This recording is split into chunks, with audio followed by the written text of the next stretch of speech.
So we're currently on a boost leak investigation to find out what's putting the spanner on the dash.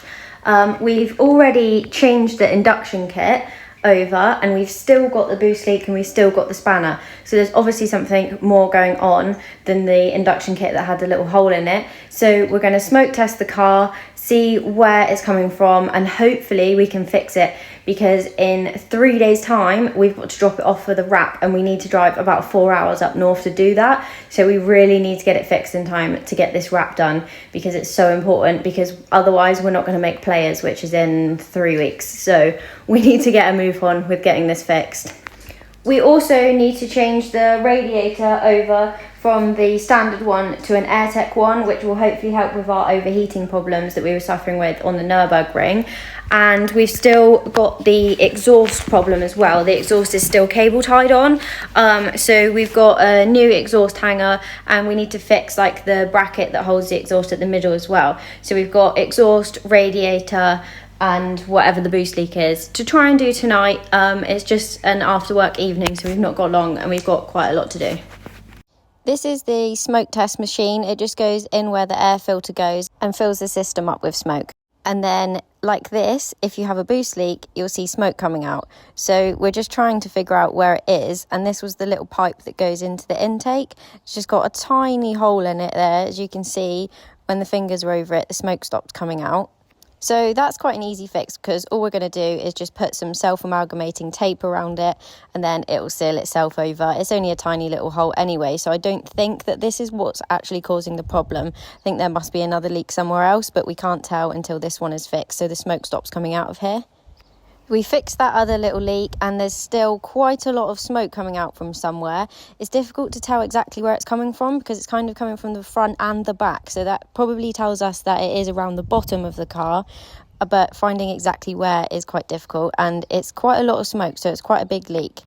So we've just found where it is. It's this little boost pipe here. It's got quite a big hole in it, so I'm not exactly sure how that would have happened, but this is a standard part. It's never been replaced, so I guess it's just perished over time.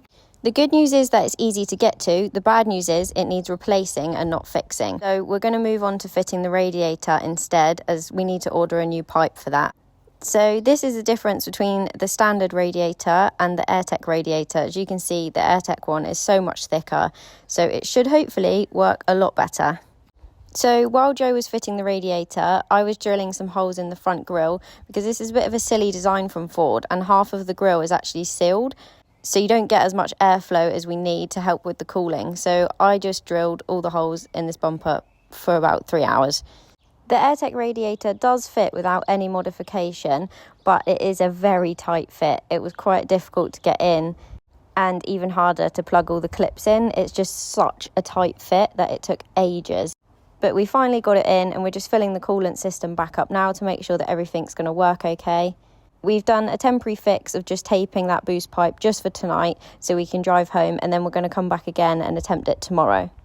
The next job is to get that seized bolt off of the bracket on the exhaust. So Joe had to cut it off and then it finally came loose. This is why we couldn't fix it at the ring, because it was just so seized.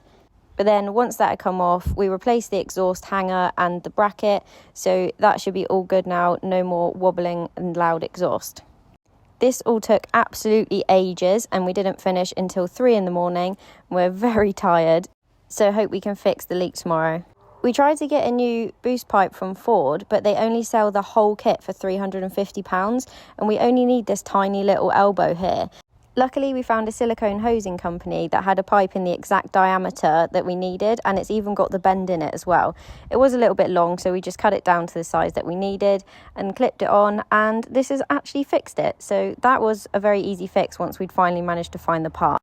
So the car's now all fixed, the spanner light is gone, and we're just giving it a quick clean, ready to go and drop it off for the wrap in the morning. We've got a long old drive, so let's hope that all of the repairs we've done have worked, and make sure you subscribe and come back to see the big reveal of the wrap.